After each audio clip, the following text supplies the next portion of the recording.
जो कर रहे हैं वो उन्हीं की शक्ति से कर रहे हैं, करवा भी वही रहे हैं और ताकत सामर्थ्य भी वही दे रहे हैं। कभी किसी भी अच्छे विचार या अच्छी क्रिया में अपने को भूल कर भी कर्ता मत मानना, तो बुरी क्रिया कभी होगी ही नहीं। बात पकड़ो।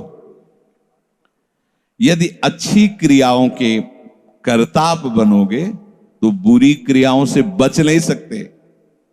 अगर अच्छी क्रियाओं को देख रहे हो कि प्रभु करा रहे, तो बुरी क्रियाओं का संकल्प ही नहीं उदय होगा। अहम गलित हो गया तो अहम में ही तो सारे विकार रहते हैं। हर समय प्रभु के सामने कृतज्ञ रहो। कितनी कृपा, क्या हमसे लेना है आपको, आप तो पूर्ण काम हो, हमें इतना दुलार कर रहे हो। बलिहारी प्रभु, वो बार बार मन उनके चरणों में लौटता रहता है।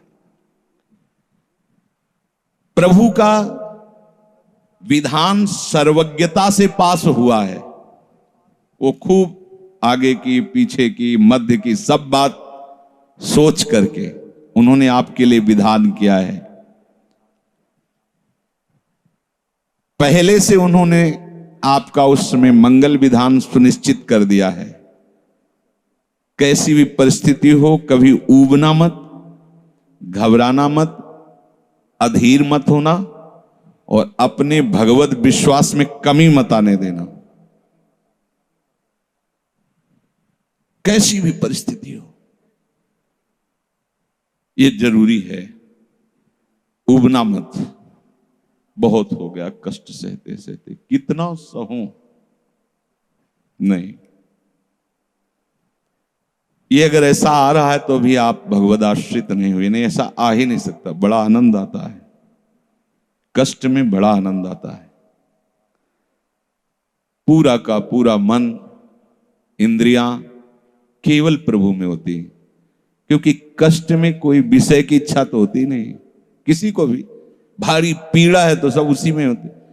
जिसने अभ्यास किया है भगवत चिंतन का, आश्रय है प्रभु का, तो कष्ट में भाग के कहां जाएगा। उसी में तो एकदम तन्मय हो जाता है मन, इंद्रिया। आज जो आप भागवती का अभ्यास करते हो तो आपको पूर्वाभ्यास परेशान करता है ना, विषय चिंतन। और जिसने पूर्व में खूब भजन किया है तो आज विषयों के बीच में भी हो तो उसका भजन कैसे रुक जाएगा। सोचो जरा। आज आप खूब भजन की चेष्टा कर रहे हो पर पूर्वाभ्यास आपको विघ्न पहुंचा रहा है ना। ऐसे ही यदि आपने भजन का अभ्यास किया तो वर्तमान में कैसी भी दुखद विषयमयी कैसी भी परिस्थिति हो, वो कैसे रुक जाएगा। जब असद अभ्यास सत अभ्यास के बीच में प्रकट हो रहा है तो सत अभ्यास असत की सत्ता कैसे रहने देगा। इसीलिए जो भजन परायण जन होते, भारी से भारी विषम परिस्थिति में भी हर समय भजन करना नहीं होता, भजन नृत्य करता है, वो निहाल हो जाता है। सुख किसे कहते तब आप जानेंगे, सुख का परिचय तब आप जानेंगे जब इतना भरोसा हो कि कैसी भी परिस्थिति हो, उबना नहीं, घबराना नहीं, अधीर मत होना और विश्वास में कमी मत आने देना। कब तक भोगूं, कब तक। ऐसे लोग हैं उद्दंडता करते हैं, पाप करते हैं, उनको बुखार भी नहीं होता। भजन में लगे लोगों को देखो कितना कष्ट। ये क्या है प्रभु, कम से कम उनका शरीर स्वस्थ रखो तो आपका यश गा रहे भजन। उनका विधान सर्वज्ञता से भरा हुआ है। तुम अल्पज्ञ हो, तुम वर्तमान की बात सोच रहे हो। वो तीनों कालों को देखकर निर्णय करके परिस्थिति दिया, इसलिए मस्त रहो उनके भरोसे पर। कभी कई बार चर्चा की है प्रताप राय जी की, बचपन से भजन परायण थे, ईश्वर संपन्न घर था, भाई बहन सब खूब। कुछ दिनों बाद माता पिता पधार गए, पूरा अधिकार। ऐसे भजन में डूबे रहते कि उनका व्यापार था कि जैसे कोई धन लेने के लिए आया तो उसके लिए कुछ गिरवी रखना होता था, आभूषण आदि, और जितनी आवश्यकता है आप धन ले जाइए, और जब धन मिल जाए तो ब्याज सहित उसमें रख जाना और अपना सामान ले जाना। एक बक्सा रखा रहता था और वो आप माला लिए हर समय भजन करते रहे। बड़े वास्तविक आंतरिक वृत्ति से प्रभु में लगे थे। पर उनकी कुल परंपरा का यह व्यापार था।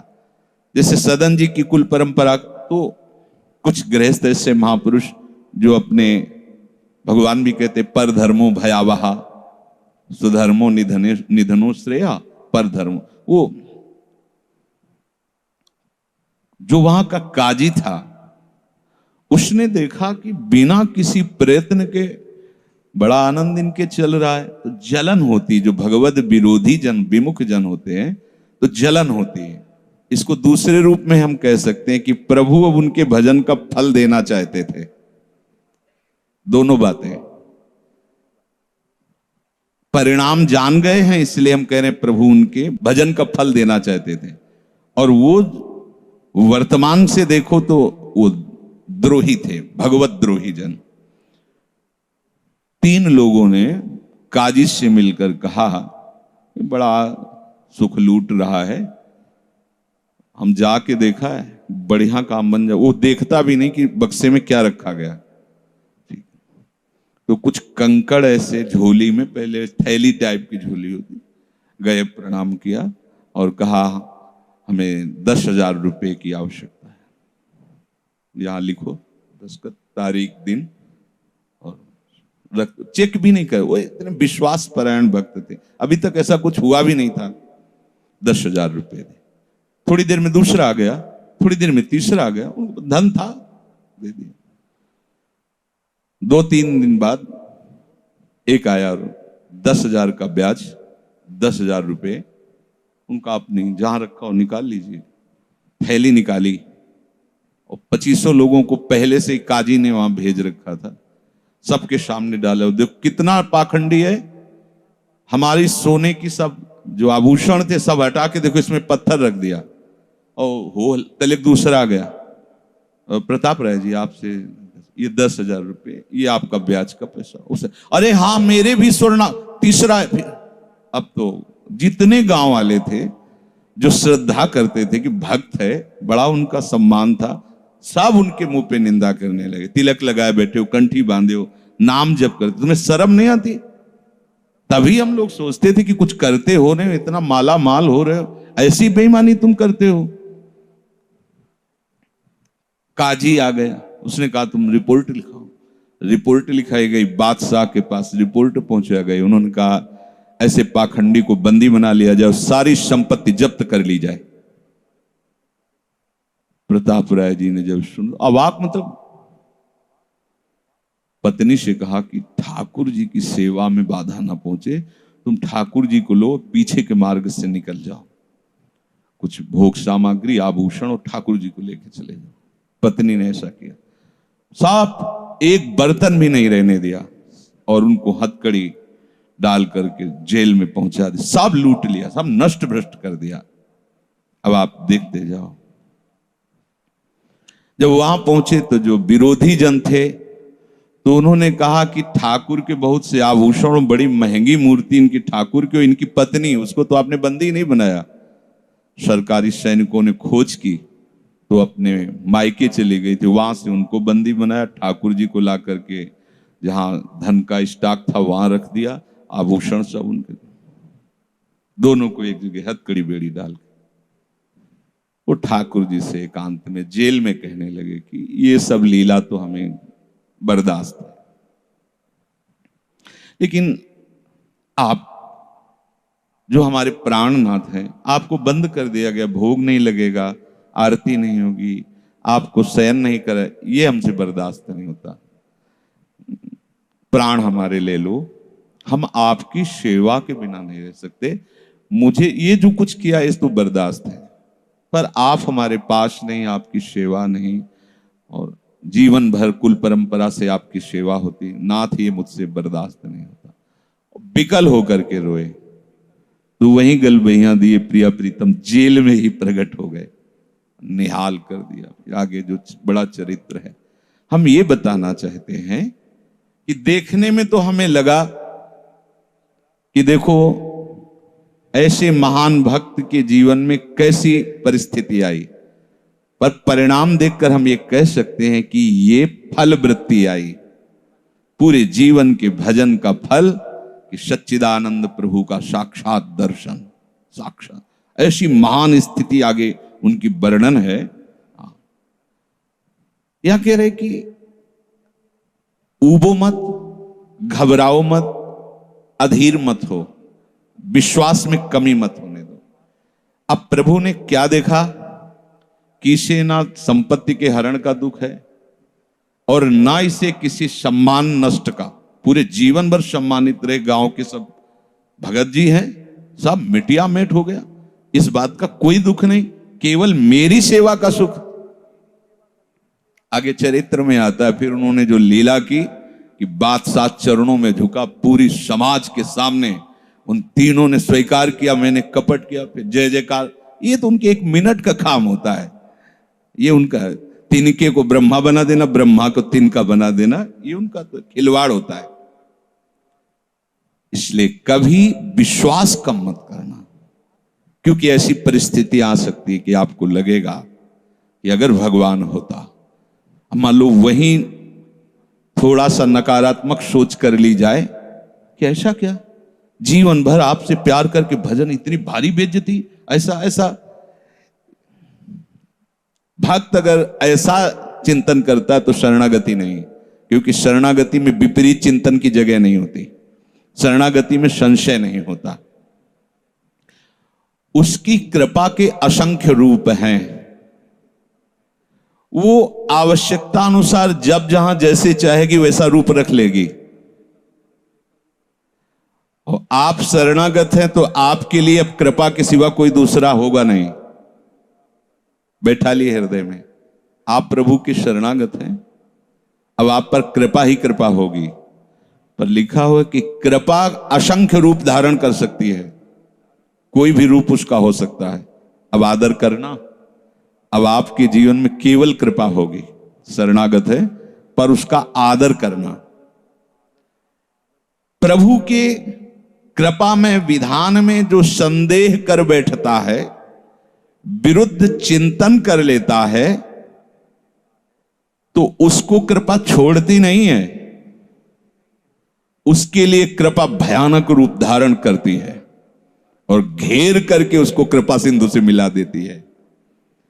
और जो हृदय की निर्मलता से, विश्वास से, प्रेम पूर्वक सराहता रहता है, वाह अपना मानकर दंड दिया, बहुत अच्छा किया आपने, जो जो किया ना बहुत अच्छा किया प्रभु। अब लगता है कि आपने मुझे स्वीकार कर लिया, क्योंकि आप कुछ भी करने में अब हिचकते नहीं है, हमसे पूछने की जरूरत नहीं है, आप जो जो कर रहे बहुत। उसके लिए कृपा बहुत मृदु और शांत होकर प्रकाश रूप से उदित होती है और प्रभु के पास पहुंचा देती है। कृपा बख्शेगी नहीं। आप शरणागत हो, अगर ज्यादा चतुराई करोगे तो भयानक रूप धारण कर लेगी। अब तुम्हें जाना ही है प्रभु के पास, अगर सुलझोगे तो शांत सौम्य होते हुए आपको पहुंचा देगी। तुम विश्वास करो, इसी विश्वास से तुम्हें भगवत दृष्टि प्राप्त होने वाली है। कल हम कुछ उपासकों से बात कर रहे थे कि भैया ऐसा मत समझो कि अमुक समय तक साधना करने पर सिद्धार्थ अवस्था आती, नहीं, अभी समझ ठीक कर लो, अभी सिद्ध हो जाओगे। अभी ये साधना से नहीं होता, ये समझ से होता है।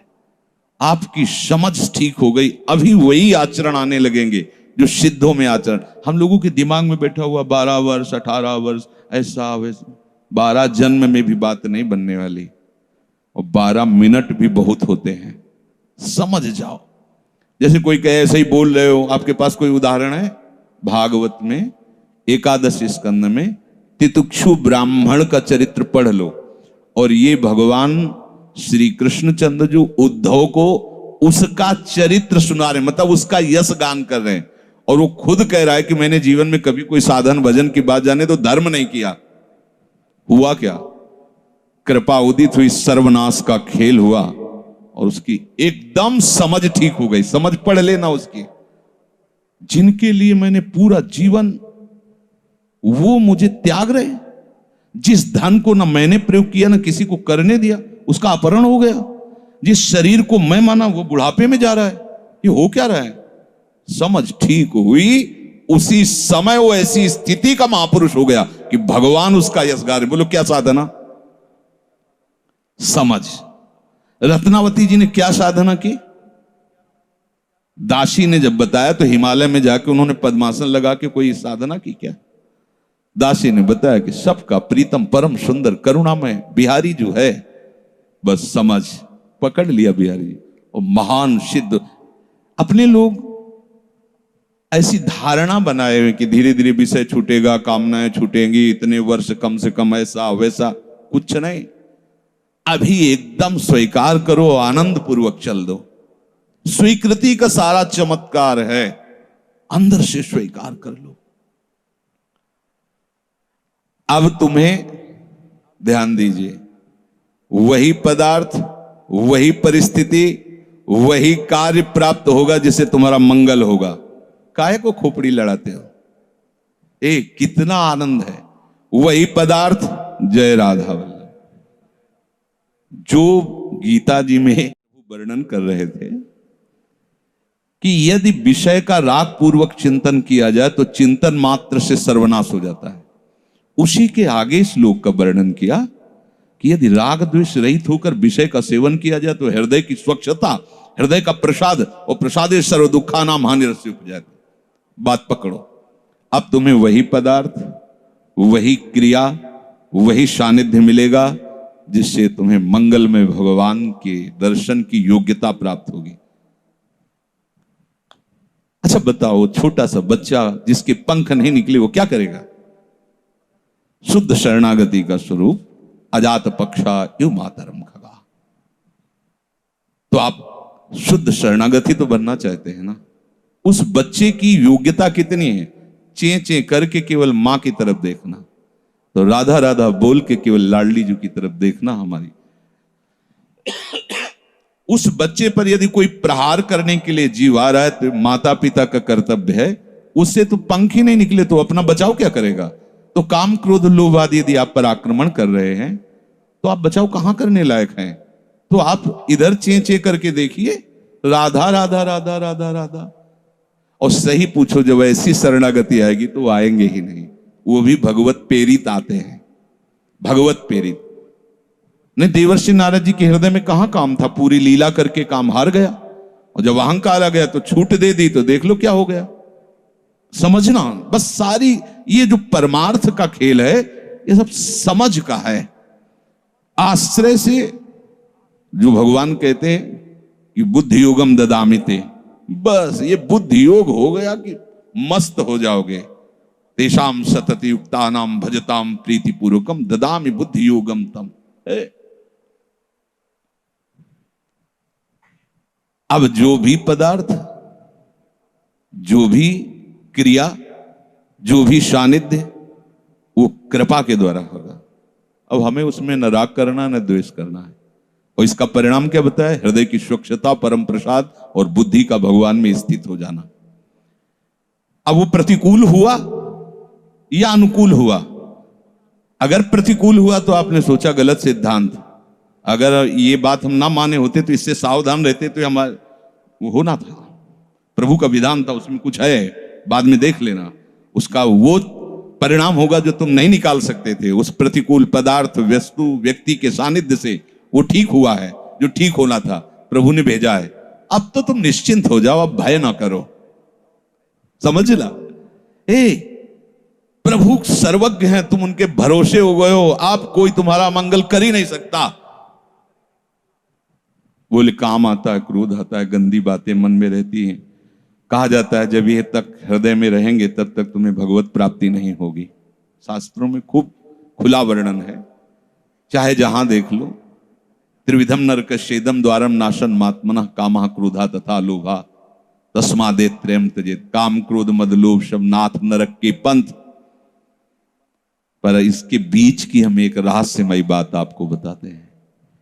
यदि आपने भरोसा लाडली जी का कर लिया है और ये हैं, तो इनकी सत्ता नहीं, ये आने जाने वाले हैं और इनसे कुछ भी आपका नहीं बिगड़ने वाला। भरोसा इनका, ये तर्क वितर्क की बातें नहीं है, ये श्रद्धा विश्वास की बातें हैं। और धीरे धीरे एक दिन आप महात्मा बन जाओगे। देख लेना, विश्वास करना।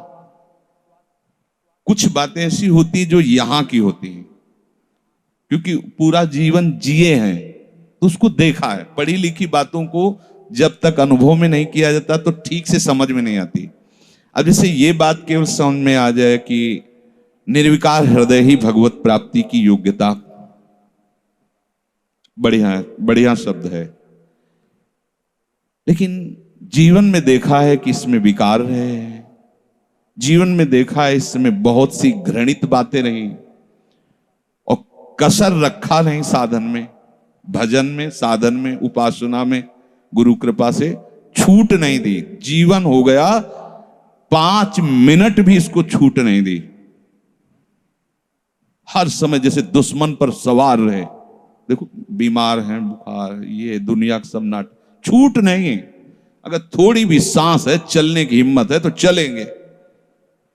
ऐसा नहीं कि बीमार हूं पड़ा, नहीं, हिम्मत है तो बैठेंगे, चिंतन सब। पर विकार देखा है, काम भी देखा है, क्रोध भी देखा है, 20 वर्ष बाद भी ममता को भी देखा है। अब हम क्या करें? निराश होकर बैठ जाएं क्या? नहीं। तो भगवत प्राप्ति तो होगी नहीं। 20 वर्ष से चलते रहे, ममता भी देखा पीछे, काम भी देखा, क्रोध। अब क्या करें? बिल्कुल निराश मत होना। ये वो विधान चल रहा है जो आपको सच्ची शरणागति में पहुंचाएगा, पक्का, बिल्कुल। ये अनुभव की बात कह रहा हूं, इसमें कोई क्यों में करने की जरूरत नहीं। आपको निश्चित भगवत प्राप्ति होगी। काम क्रोध ये स्फुरित होते रहें तो भी आपको निश्चित भगवत प्राप्ति होगी, क्योंकि आपने आश्रय लिया है लाडली लाल का। इस पर किसी का तर्क नहीं चलेगा। जैसे कोई कहे, तुम्हारे कहने से होता है, पता नहीं तुम्हारी छाती का अनुभव गलत हो तो।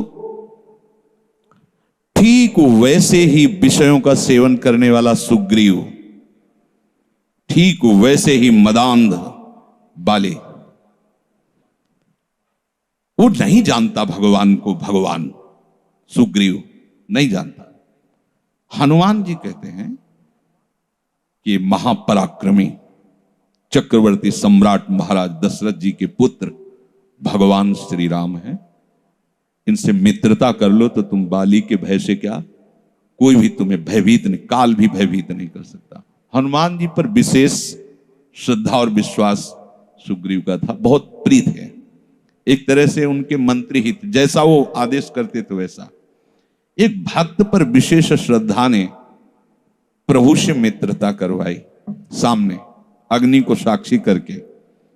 ये इसके सुग्रीव के लिए नहीं, अग्नि को साक्षी करवाया भगवान के लिए कि आप निर्वाह करना। हनुमान जी बहुत भक्त चतुर होता है। फिर भी वो कह रहा कि ये मार देंगे बाली को। हनुमान जी, कैसी बात करते हो, इन पर संशय करते हो? बोले नहीं, अगर ये हमारा संशय मिटा दे तो मैं भय रहित हो जाऊं। क्या? ये ताड़ के वृक्ष हैं, एक बाण में ही एक दुंदुभि राक्षस जो क्या था, उसकी अस्थियां और ताड़ को बेच दें तो मैं मान लूंगा कि बाली को मार सकते हैं। भगवान का अमोघ बाण, हा मेरे प्रीतम हो, ये भक्ति है। एक महान भागवत शरणागत करवा रहा है, एक महान भागवत, लेकिन वो अपनी हर बात में प्रभु को जब खरा देख लेता है, वो अपना कहीं खरा नहीं है। आप देखते जाओ, भगवान ने बाली का उद्धार किया। जब प्रभु का तीर उसके हृदय में धसा हुआ है, प्रभु को देखा तो हृदय प्रीति मुख वचन कठोरा। भगवान की तरफ देखकर हृदय में तो अपार प्रीति का हो भाग्य, हो भाग्य। क्योंकि चलते समय उसकी पत्नी ने बता दिया था होश में, जो भगवान है वही है, दूसरा नहीं। तो उनका भगवान समदर्शी, मेरे से बैर क्यों करेंगे? कोई सुग्रीव इतना बड़ा भगत तो है नहीं, बचपन से जानने, दोनों भाई हैं, दोनों एक जैसे हैं, तो मैं बैरी हूं और वो प्यारा हो, ऐसा क्यों हो सकता है? वो तो समदर्शी। जब भगवान ने बाण मारा तो यही प्रश्न किया, बोला चितई राम की ओरा, हृदय प्रीति मुख बचन कठोरा, बोला चितई मैं बैरी सुग्रीव प्यारा, कारण कवन। शब्द देखो, नाथ मैं मारा, मैं भी तो आपका हूं। नाथ शब्द दासत्व से, मैं भी तो आपका हूं, प्रभु मुझे मारा और इसको आपने प्यार किया, क्या खास बात थी? तो भगवान ने यही बताया कि तुमने सुन रखा था कि मेरी शरण में आ गया है, बस। अब आप देखो क्या नहीं है सुग्रीव के पास। और आगे उसी चरित्र के सर्वज्ञ लेखक गोस्वामी श्री तुलसीदास जी लिखते हैं कि जेहि अग बधेउ व्याध जिम बाली, सोई सुकंठ पुण्य कीन कुचाली। कुचाली शब्द, वही कुचाल की। इसकी व्याख्या नहीं करनी है, केवल समझना है। महाभागवत परम बंदनी विभीषण जी, सोई करतूती विभीषण केरी, सपन हो राम न तिंत जन अवगुण प्रभु मान न काऊ, दीन बंधु अति मृदुल स्वभाव, रहत न प्रभु चित चूक किए की, करत सुरत सैबार ये की। इसने मुझे अपना माना बस। और ये तो हरि का स्वभाव वर्णन किया। और लाडली जो हरि के वात्सल्य समुद्र की सार, वात्सल्य समुद्र सार। यहां तो नेक हो नरिस को भूल हो न हो सके। ये कभी हृदय में सोचना कि मेरा हृदय विकारी है, तो पहली गलती तो आपने हृदयेश्वर के नाम ही हृदय नहीं किया। और दूसरी बात, अब मुझे परवाह क्या है? जब उन्होंने कहा मैं तुम्हें पास कर दूंगा, तो मुझे परेशानी क्या है? ककारा भी लिखना नहीं आता, उन्होंने अच्छे से नंबर ऊपर रख दिए तो हमारा काम बन गया। तो हमें अपनी शरणागति पर कभी अविश्वास नहीं करना। हमें अपनी स्थिति को देखकर कभी अपने प्रभु पर प्रश्नवाचक चिन्ह नहीं लगाना, तो इसका परिणाम होगा भगवत प्राप्ति। बिल्कुल आप अच्छे से समझ लो, हमारी आपकी बुद्धि एक भुनगे की तरह है और यात्रा ऐसी कि गरुड़ भी नहीं पार कर सकते। जाना वहां है जहां गरुड़ भी नहीं पार कर सकते। चाहे जितना उड़ान उड़े, आकाश का ओर छोर नहीं। जहां भी जाएंगे आकाश मिलेगा, भुनगा कितना उड़ेगा। अब क्या करें? वो वहीं से पुकारे, वो उनको आने में देर नहीं है, उनको आने में बस। शांत हो जाओ, आश्रित हो जाओ, किसी अन्य का भरोसा नहीं। जो कुछ अन्य आपके हृदय में बचा है वो उनका कार्य है, वो सब सुधार लेंगे। बात मान लेना हमारी।